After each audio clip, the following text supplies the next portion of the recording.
mazungumzo wada sheekaysi. Hamjambo ma fiican tihiin? Hatujambo waan fiicannahay.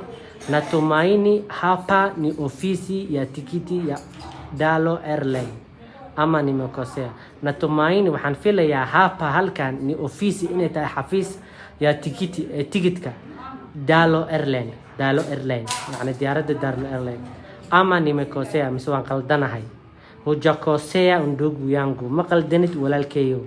Hujakosea ma qaldanid ndugu yangu walaalkey. Karibu soo dhawow. Ni nani anahusika na kupeana tikiti? Ni nani anahusika? Ni nani kuma anahusika qaabilsan na kupeana tikiti? Bixinayo tikitka diyaaradda. Yaa bixinayo macnaha tikitka diyaaradda. Ni mimi ana jaro ni kusaidiaje maxaan ka caafiya. Nataka kununua tikiti. Waxaan rabaa inaan gato tikiti.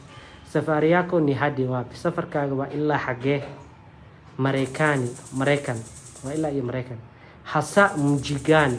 Gaar ahaan magaaladee? Hasa waa gaar ahaan, mji waa magaalo, gani kee? New York. Waa magaalada New York.